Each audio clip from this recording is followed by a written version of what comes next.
Good morning, guys. No, it's afternoon, and it'll be evening by the time you guys see this. But I am sitting here with a cup of coffee this afternoon, and I wanted to share something with you. Something very personal, and I'll probably tear up. I was fixing to hit record, and I already started to tear up, but gosh, I'm such a sensitive little baby lately. You see that mess back there? Just ignore it. That is planner stuff, that is Scentsy stuff, that is stuff I need to organize, and that is on my list for either this evening or tomorrow, because tomorrow I only have to work a couple of hours and I have a long weekend. So that's great. I think knowing that, I kind of just slacked a little bit this week, and it's okay because I really desperately needed it. And I've come to a great spot this afternoon. And I thought I'd share it with you. You ready? Let me show you this first. Let me show you these next two little clips, and I want you to read them and really soak them in, and then I'm gonna share my story.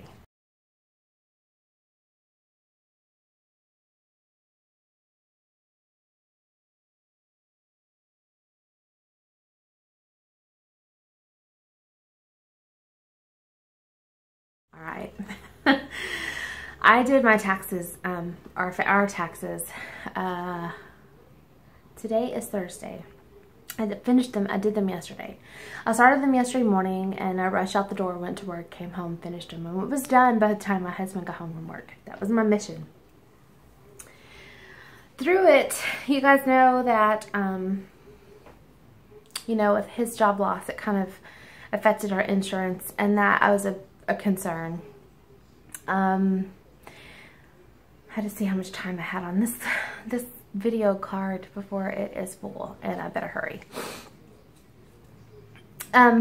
So I was worried we were going to get penalized. We did not. That was great. But when I was inputting the information, I got so mad. I got very mad because it seemed like, going by the gross amounts, my husband in 6 weeks made what I made in 10 months. 9 months. 10 and a half. It was about 10 and a half months. And it broke my heart. It broke my heart because I know what I put into those hours at work.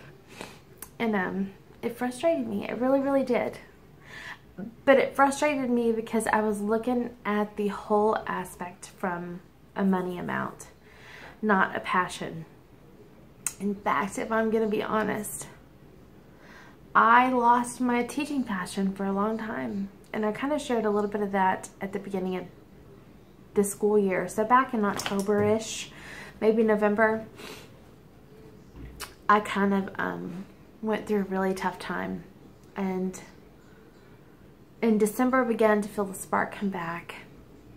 And I mean, it's there. This is February, right?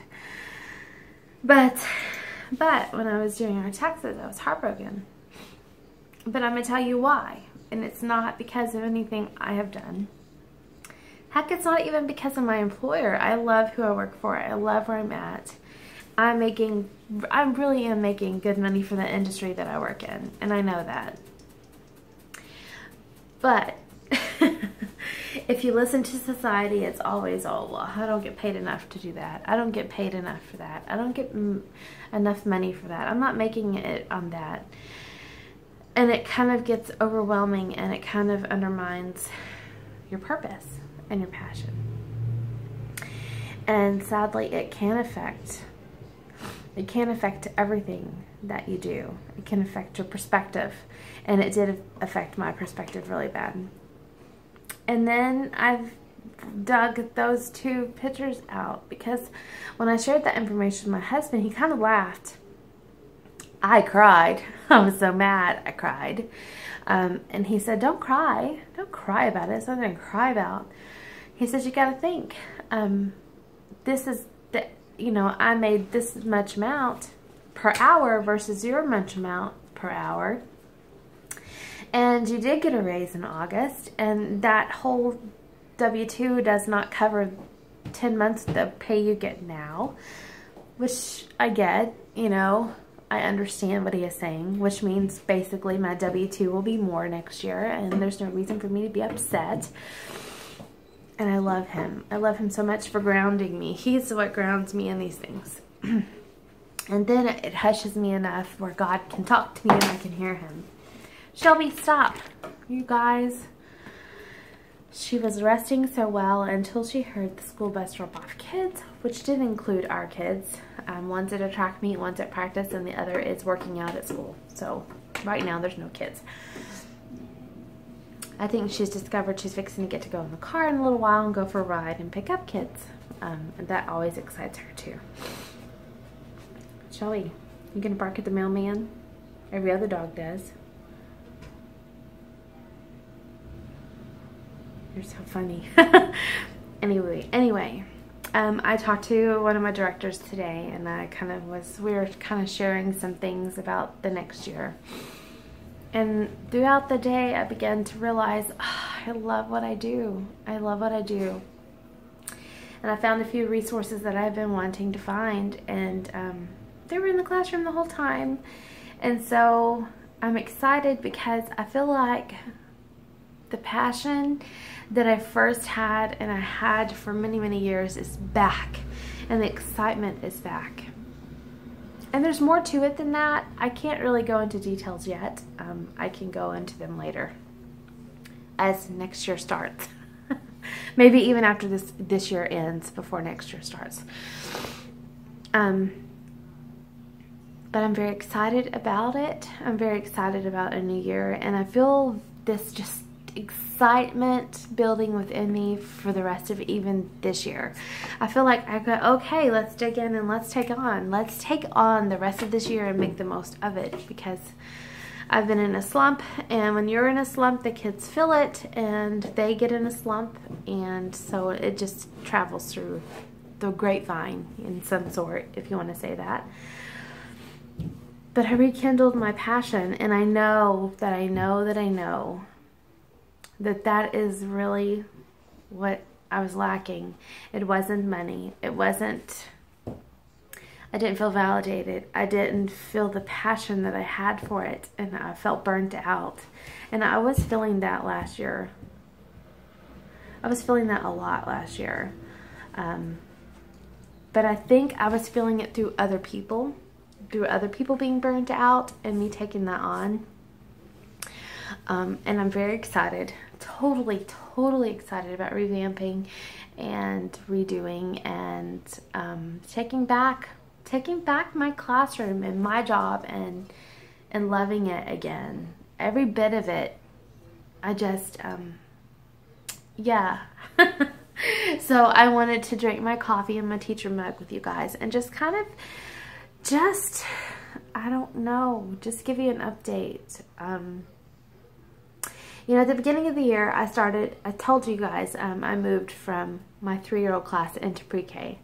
I had done 3s and 4s for 11 out of 12 years. This is my 13th year where I'm at, and now I'm up in the pre-K now, which are, you know, late 4s, 5s, and it is different. You know, we're teaching them different things. They're learning how to read. They're doing a ton of writing. They are absolutely geniuses.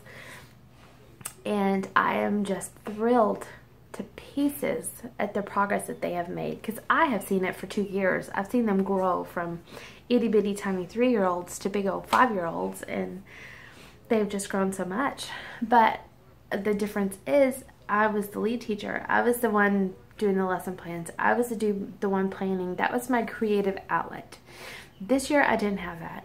I was working under somebody else, which was fine. I needed to, honestly. And I needed to humble myself a little bit. And I grew. I grew as a person. I grew as a teacher. And I also realized how dang stinking good I am as a teacher. And the things that I haven't got to do, I'm going to get to do next year, which is just fabulous. I really want to take on that classroom as my classroom, not mine and so-and-so's classroom. Yes, I will have a co-teacher, but I get to help really plan and really get in there and say, okay, we're going to do it this way. I'm all about change. I do not like redundant. I don't like doing the same things. I like revamping, and I like beefing up a program, because I think that the more that you give the kids and the more solid ground they have, you can just build on that so quickly, because they're so smart. They're so stinking smart, and they need a challenge. And sometimes when we're challenged, it's hard for us to challenge the kids at the same time. And it's time for me to go in. In fact, I'm ready to do it Tuesday. I'm ready to go in and challenge these guys Tuesday. And my co-teacher is on board, and not saying that I'm not still under her. I am. I'm not the lead teacher in that classroom. I'm still learning. There's still many months for me to learn from, and I'm glad for that. But I'm really looking forward to next year and to really building on the things that we have learned and the things the kids have learned, and maybe kind of beefing it up even more. Even this year, we're going to beef it up. We're really fixing to go in high gear. After winter, that tends to happen. Things start clicking, and we can start moving on a little bit.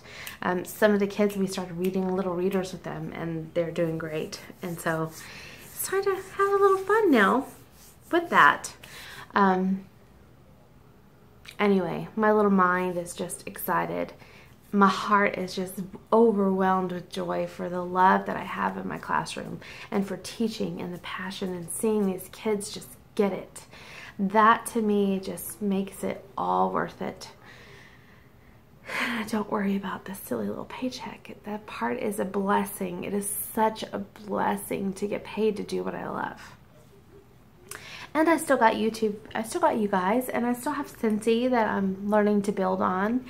And my gosh, I don't want to do anything else. I love what I do. I'm convinced that I'm a teacher, and knowing that I'm a teacher, there's not much more that a teacher really wants to do but teach. And if you talk to any long-term teacher, they will tell you, you hit a burnout phase, and I did hit it, and I'm so overjoyed and overwhelmed. And I think that I would like to maybe go on that and build it a little bit. Maybe even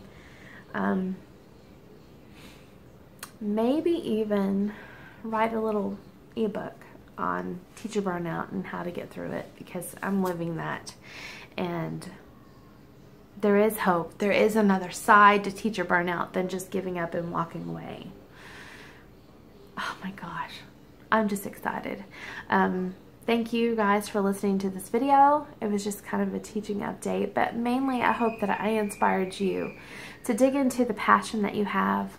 And even if you're in a burnout phase, just know that there is hope. And if you just keep fanning it, you think the fire's out, just keep blowing some fresh air on it.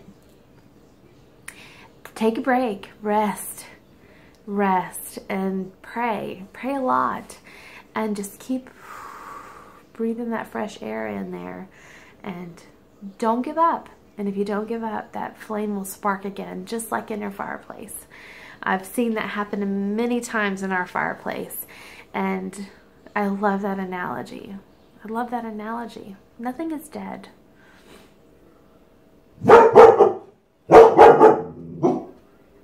Hey, Shelby.